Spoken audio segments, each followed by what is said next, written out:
guys! Good morning, good morning. Today's video is magpapangat tayo ng isda or tilapia. Ayan. So medyo na-miss ko to guys na pinangat na tilapia. Yan, ito ang ating mga ilalagay. So meron tayong talong, meron okra, ano lang yan, optional lang yan. Gusto ko lang kasi gusto kong kumain ng okra. Tapos kalamansi ang ilalagay natin guys. Ayan. Ito ang ating menu for today. Ayan. Guys, dyan ko kayo ilagay. Ayan, ito na. So, ang ginagawa ko dito guys is pinapailalim ko tong talong. Papailalim natin dito sa kasirola. Ayan. Ganito ang aking proseso pag ako nagluluto. Ayan, may sabi naman tayo sa likod. Mainit. Ayan guys. Yummy na naman tayo nito. So, parang tulog.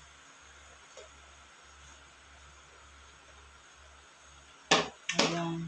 Tapos ilalagay natin tong tilapia. So, favorite ko to guys, himay-himay. Ayan. 2 pirasong malaki.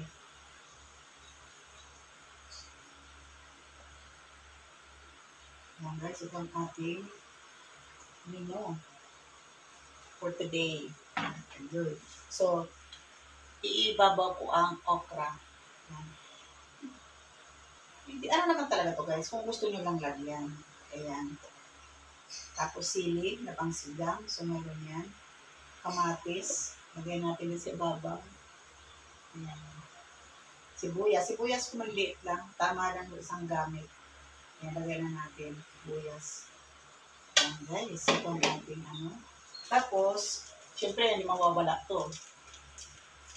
Baka naman. Magic. Para masarap. At ilalagay ko na ngayon ang kalamansi. Ayan. Sahurin natin ang buto. Malinis ang kamay ko. Siyempre, always malinis yan. Ayan. Lalagyan natin ng sabaw. Lagyan natin ng sabaw. Kasi maganda yung sabaw. Ayan.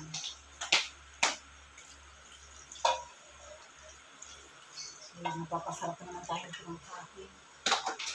Ayan, guys.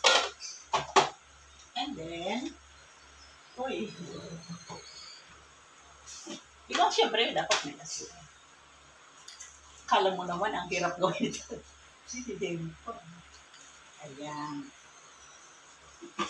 Nagluto ako, guys, ng ulam.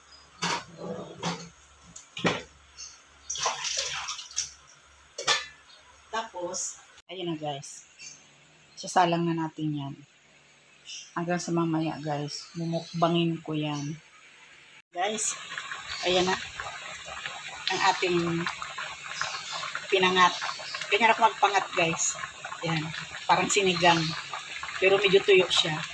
Ayan. Tapos sa partner natin yan mamaya ng bagong isda na may kalamansi. Wow. Yummy yan. Ayan guys, luto na yung ating pinangat na tilapia. Ayan. So, ganyan lang karami ang sabaw niya. Ayan guys. Thank you so much for watching.